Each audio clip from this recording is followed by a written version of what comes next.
All of his co-workers were gone. What could it mean? Stanley decided to go to the meeting room. Perhaps he had simply missed a memo.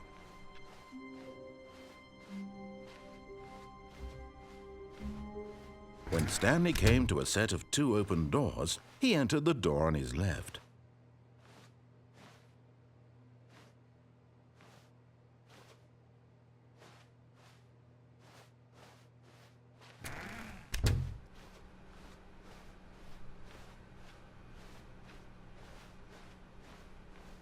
Yet there was not a single person here either.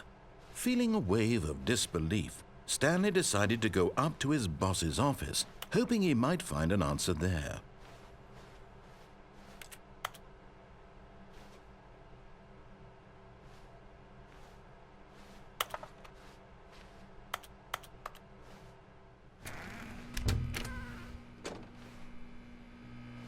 Stanley stepped into the broom closet, but there was nothing here, so he turned around and got back on track.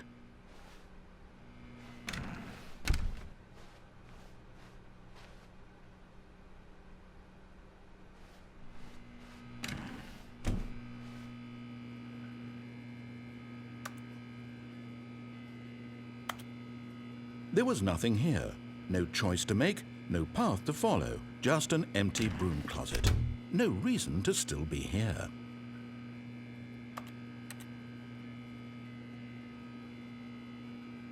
It was baffling that Stanley was still just sitting in the broom closet. He wasn't even doing anything. At least if there was something to interact with, he'd be justified in some way. As it is, he's literally just standing there doing sweet FA.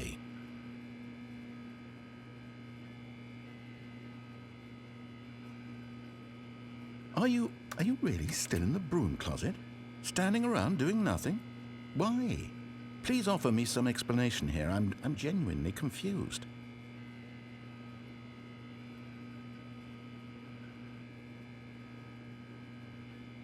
You do realize there's no choice or anything in here, right? If I'd said Stanley walked past the broom closet, at least you would have had a reason for exploring it to find out. But it didn't even occur to me because literally this closet is of absolutely no significance to the story whatsoever. I never would have thought to mention it.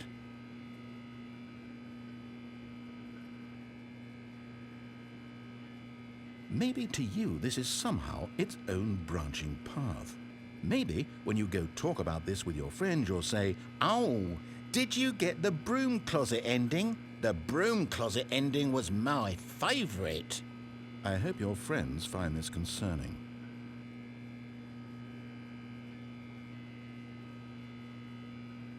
Stanley was fat and ugly and really stupid. He probably only got the job because of a family connection. That's how stupid he is. That or with drug money. Also, Stanley is addicted to drugs and hookers.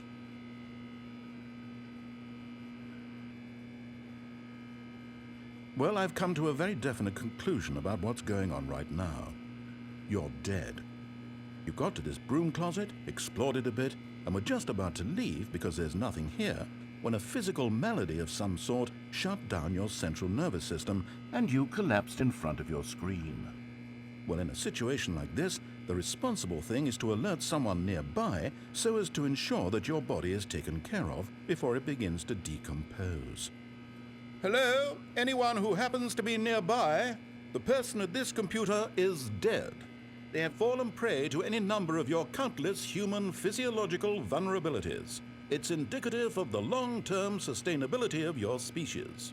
Please remove their corpse from the area and instruct another human to take their place, making sure they understand basic first-person video game mechanics and filling them in on the history of narrative tropes in video gaming, so that the irony and insightful commentary of this game is not lost on them.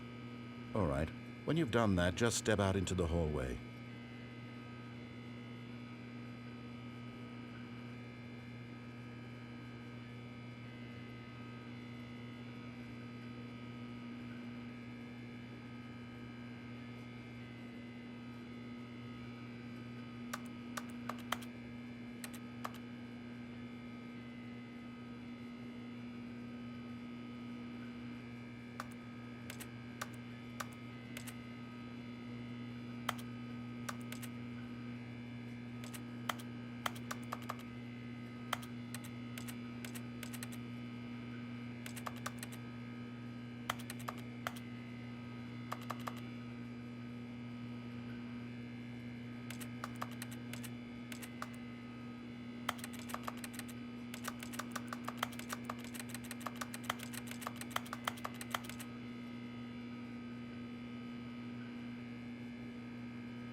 Ah, second player. It's good to have you on board.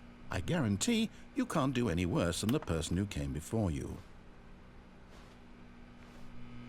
You too? Unbelievable. I'm at the mercy of an entire species of invalids. Perhaps there's a monkey nearby you can hand the controls to. A fish? Fungus? Look, you can hammer out the details. I'm not particularly picky. I'll just be waiting for when you're ready to pick up the story again.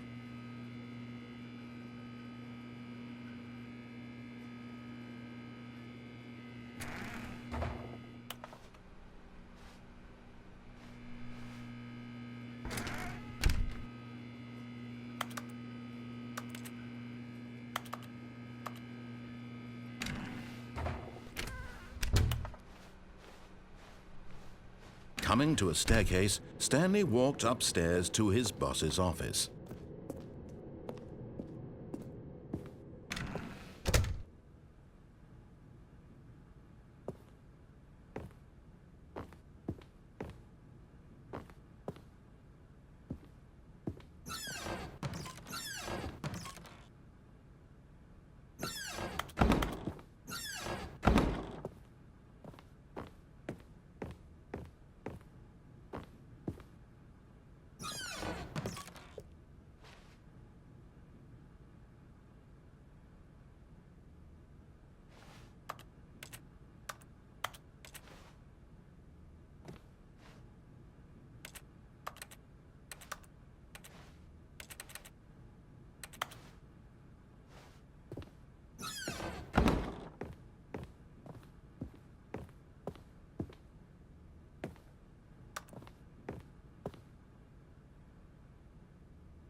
Stepping into his manager's office, Stanley was once again stunned to discover not an indication of any human life. What could it mean? Stanley wondered aloud to nobody. He began wildly tearing through papers on the boss's desk, pulling books off the shelf, looking behind paintings, desperate for clues to his situation. but his attention was caught by a keypad behind the boss's desk. What could its purpose be? In fact, this keypad guarded the terrible secret that lay buried below his feet, and so the boss had assigned it an extra secret PIN number, 2845. But of course, Stanley couldn't possibly have known this. Yet incredibly, by simply pushing random buttons on the keypad, Stanley happened to input the correct code by sheer luck. Amazing. He stepped into the newly opened passageway.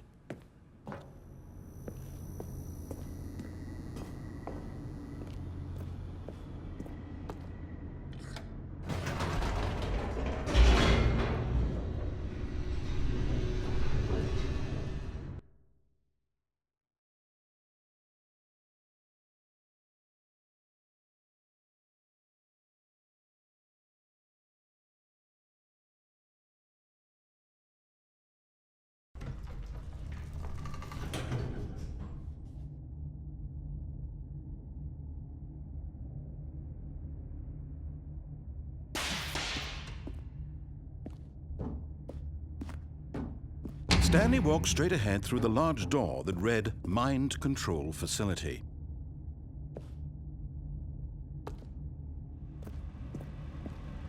Although this passageway had the word Escape written on it, the truth was that at the end of this hall, Stanley would meet his violent death.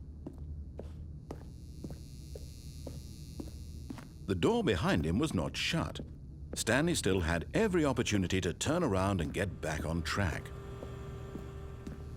At this point, Stanley was making a conscious, concerted effort to walk forward and willingly confront his death.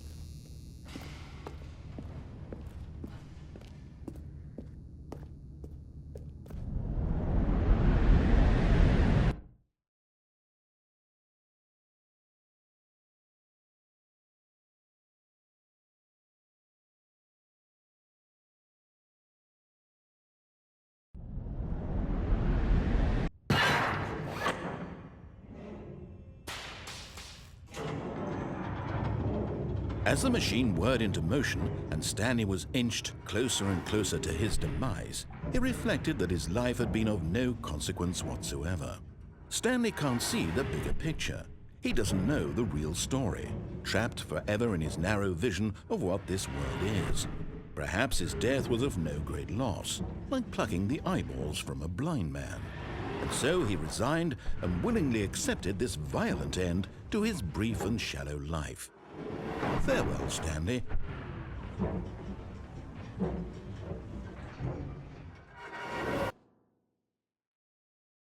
"Farewell, Stanley," cried the narrator, as Stanley was led helplessly into the enormous metal jaws. In a single visceral instant, Stanley was obliterated as the machine crushed every bone in his body, killing him instantly.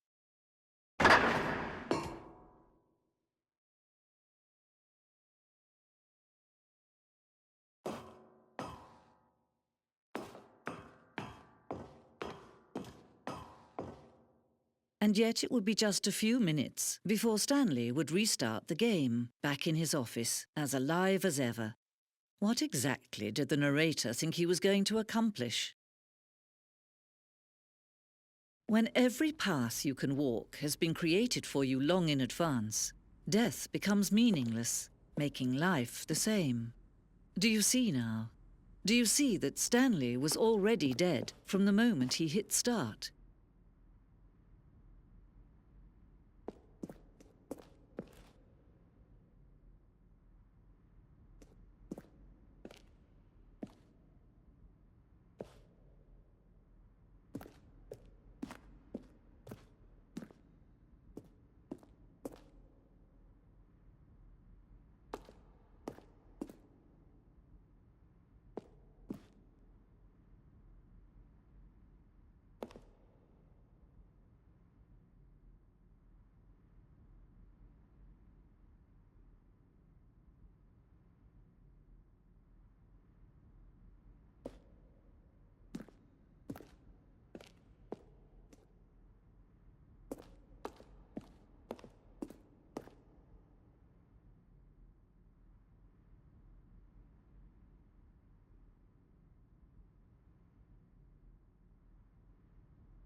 Oh, look at these two. How they wish to destroy one another.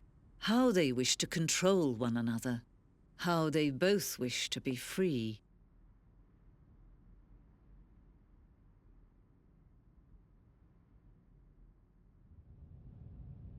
Can you see? Can you see how much they need one another? No, perhaps not. Sometimes these things cannot be seen. But listen to me. You can still save these two. You can stop the program before they both fail. Turn off your PlayStation. There's no other way to beat this game. As long as you move forward, you'll be walking someone else's path. Stop now and it'll be your only true choice. Whatever you do, choose it. Don't let time choose for you. Don't let...